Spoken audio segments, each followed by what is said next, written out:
What's up? Man. I'm great. そうだったら Man.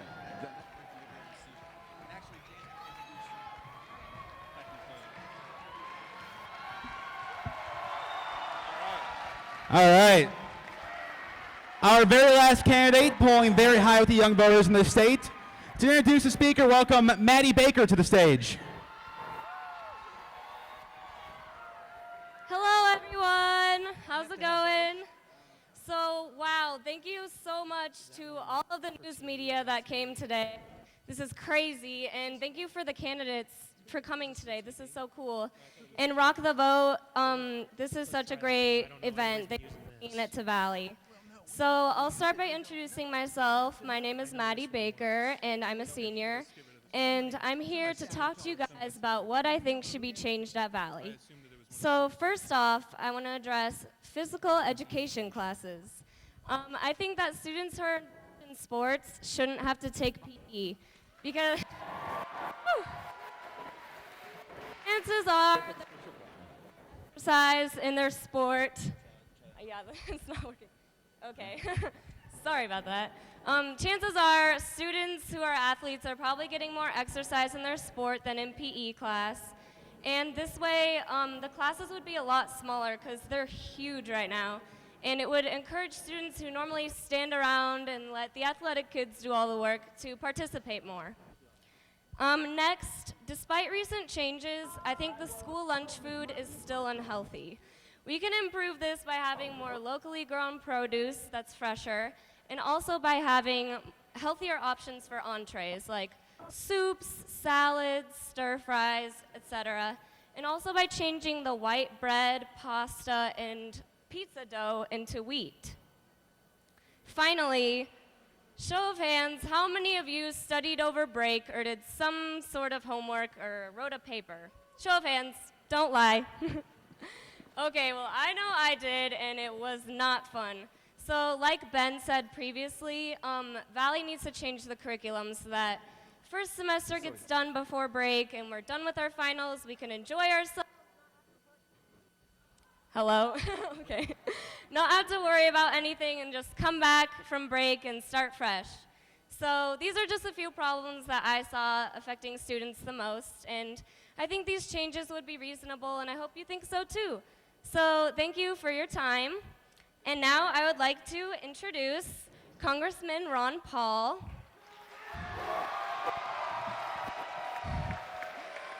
A little bit about Ron Paul.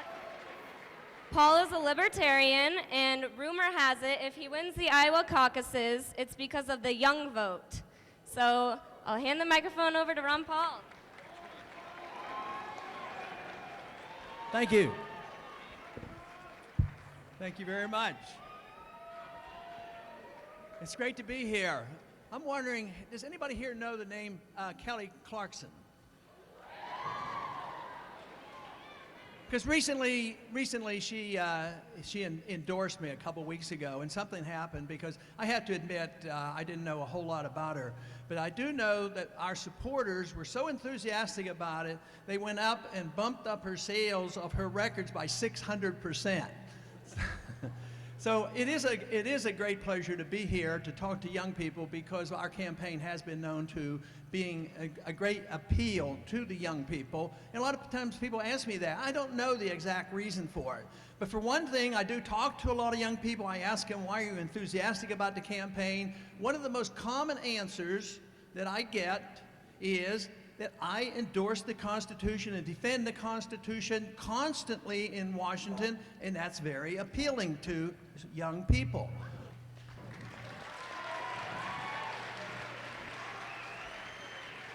Also, young people like individuals who will stick to principles, and in Washington, sometimes the two parties mesh together, and there's not too many times that and it's not too infrequent, that I feel obligated to vote by myself, which means that I'm sticking to that principle, and when they see that, they say that he won't go back and forth, but he'll always stick to principle.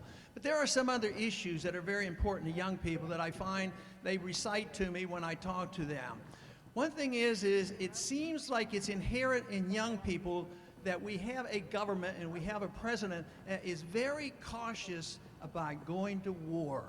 There's no reason in the world that we cannot be strict constitutionalists, strong national defense, and say that we should not send young people off to war unless it's absolutely necessary and necessary for our national security, and a declaration of this war is made. Make the declaration, fight the war, win it, and get it over and come home.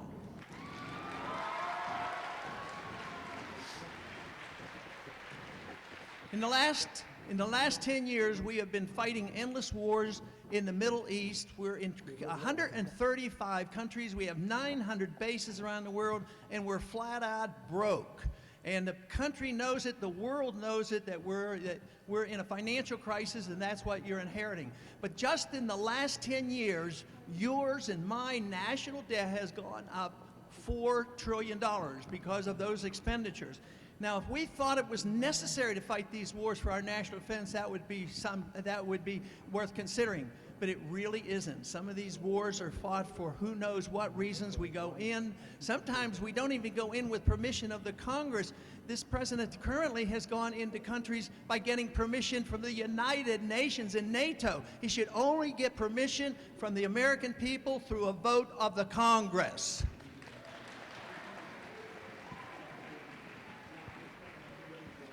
But another issue that young people bring to my attention when I ask them why they're interested in what I'm doing is because I emphasize very much the nature of money.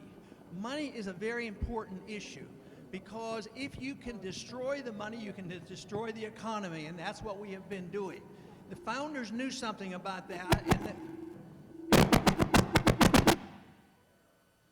the founders understood something about this because we had runaway inflation at the beginning of the Constitutional Convention by that time. So they said in the Constitution that only gold and silver could be legal tender. There shouldn't be a central bank. There shouldn't be a Federal Reserve System, and you're not allowed to print money.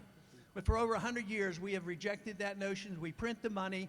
The value of the money goes down, and your prices go up. So if you're thinking about college, all you have to do is look back over the last 10 or 20 years, and the cost of education has skyrocketed.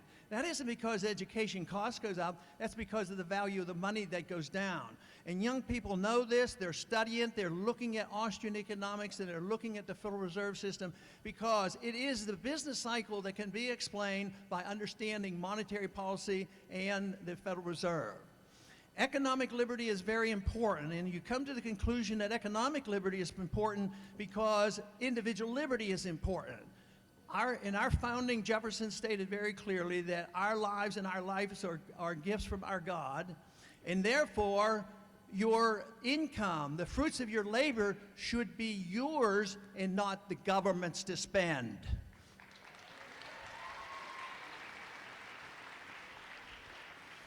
So we were given a country, and it was a great country and great prosperity. It was the richest country, the largest middle class in the world.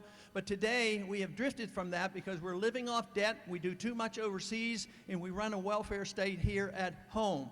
But that is coming to an end. That is what the society is telling us today because of the financial crisis.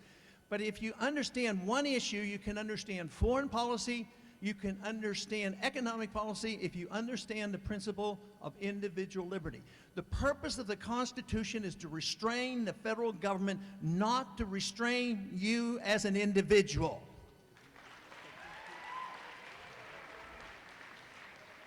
Personal liberty means a lot. Personal liberty, if you understand it, it means you have a right to your life, and you have a right to your fruits of your labor. You both have economic and social liberty. As long as one does not hurt another individual, you can run your life as you so choose, but you have to be responsible. The founders of this country warned us that they gave us a republic, and it won't work unless we are a moral society and assume responsibility for ourselves. And this is where I think we have failed. For a couple generations, we have failed because we have said, the government can take care of us. And they never wanted to ask the question, who's the government? The government is us. And now we don't have the jobs, we don't have the income, we don't have the prosperity. We've had 30 million new people